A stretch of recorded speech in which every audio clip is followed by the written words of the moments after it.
জয় মা। দোল পূর্ণিমা সবার ভালো গেছে, এটাই আমি আশা রাখি। ভগবানের কাছে প্রার্থনা করি সবার পূর্ণিমা ভালো যাক আর সবার জীবনের পূর্ণিমাই যেন ভালো হয়। তো এই মা বাবা বাচ্চাদেরকে নিয়ে খুব চিন্তা থাকে। নিজের ছেলেকে সম্পত্তি দিয়ে যাবে, নিজের মেয়েকে ভালো বিয়ে দেবে, ভালো সম্পত্তি দেবে, ভালো বর দেবে, এইভাবে চিন্তায় থাকে মা বাবা।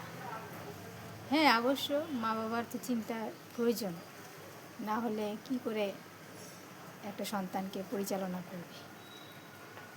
সন্তানদেরকে পরিচালনা করতে হবে, আর আরেকটা ভাবতে হবে মা বাবাকে যে আমি আমার সন্তানদেরকে দিয়ে যাব, এটাই সত্যি। আমার মেয়েকেও একটা ভালো বিয়ে দিয়ে যাব, এটাই সত্যি। তার মধ্যে আরেকটা সবচেয়ে বড় সত্য আছে যে পৃথিবীর মাটির মাঝে সবাই যার যার ভাগ্য নিয়ে জন্মগ্রহণ করে। যেমন মেয়ে অনেক গরিব ঘরে জন্মগ্রহণ করে, খেতে পায় না, পড়তে পায় না, পড়াশোনা করতে পায় না, অনেক কষ্ট হয়। কিন্তু এরকমই একটা ভাগ্য যে এরকমই একটা ভালো ঘর থেকে পাত্র এসেছে, বিয়ে করে ওর জীবনটা পাল্টে গেল। তো ভাগ্য, এদিকে মা বাবা তো কিছু দিতে পারেনি, ওর ভাগ্য, ওর কর্ম, ও কিন্তু পৃথিবীর মাটিতে আসার আগেই ভগবান তৈরি করে দিয়েছে। তাই ছেলেদেরকেও আমরা সেভাবেই আমরা মানুষ করতে চাই।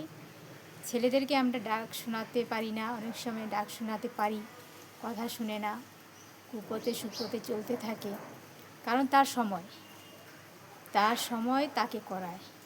যখন তার সময় হবে তখন ও বুঝতেও পারবে, যখন নাও বুঝতে পারে। তাহলে সন্তানদের জন্য ভাবনা আমাদের খুব দরকার, এবং সন্তানও ভাবতে হবে মা বাবা যে সন্তানের জন্য ভাবে, তাহলেই তাদের পৃথিবীর মাটিতে আসা সার্থক হবে। মা বাবাকেও শ্রদ্ধা করতে হবে, না হলে ছেলেমেয়েরা যখন কুপথে পরিচালনা হবে তখন অনেক কিছু বিপদ আসে।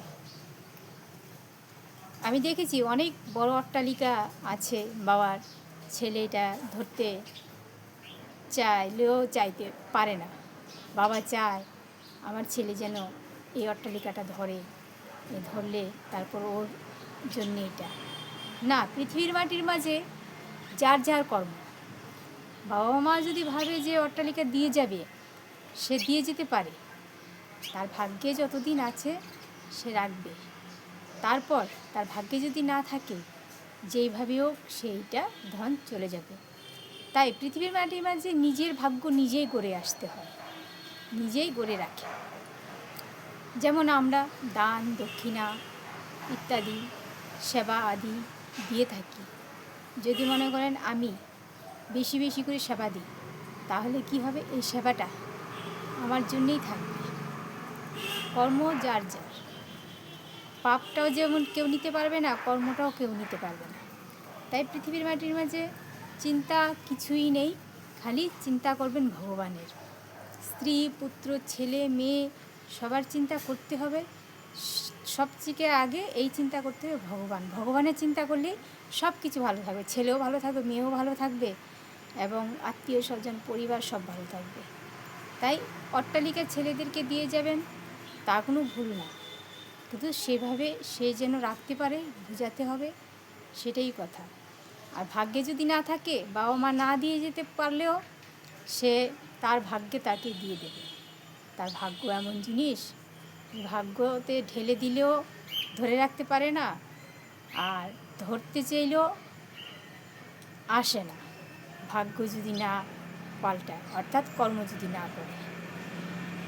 ফকির বৈরাগী এবং কুকুর ছানা গাভী ইত্যাদি কীট পতঙ্গ তরুলতাদেরকে সেবা আদি যত্ন আদি করতে হবে, তাহলেই আমাদের কর্মশুদ্ধ হবে। আর এই কর্মেই আমাদের পরকালের জন্যও সঠিক হয়ে দাঁড়াবে। তাই কর্ম সবসময় ভালো করো, আর ভালো দিকেই নিজের চিন্তা রাখো। মানুষ দেখবে কেউ কুপথে চলছে, আমি কুপথে চলতে চাইলেও আমি চাইবো, হ্যাঁ, কুপথে সবাই চলতে পারে ফট করে, সুপথে আসা বড় কঠিন। তাই বলি মনকে সবসময় বোঝাবে, ঈশ্বরের প্রতি ধাবিত রাখবে, সর্বদাই ঈশ্বরকে স্মরণ করবে। যতই ব্যথা আসুক, দুঃখ আসুক, ঝড় আসুক, তার মাঝে ঈশ্বরকে স্মরণ করবে। জয় মা, ঈশ্বরই একমাত্র সত্য। ঈশ্বরই আপনার সব কিছু দুঃখ বেদনা দূর করতে পারে। আড়াল হয়ে উনি আপনাদেরকে সব দিচ্ছে। আপনারা বলছেন দেখতে পাচ্ছেন না, দেখছেন না, প্রত্যেকটি জিনিসের মধ্যে দেখুন, তাহলেই তো খুশি। প্রত্যেকটি জিনিসের মধ্যে, প্রত্যেকটি কথার মধ্যে আপনি দেখুন, তাহলেই ভগবানকে দেখতে পারবেন, বুঝতে পারবেন, ধরতে পারবেন, জানতে পারবেন। নিজের মধ্যেই দেখুন, নিজের মধ্যে তাকিয়ে দেখুন, ঈশ্বর আছে। জয় মা।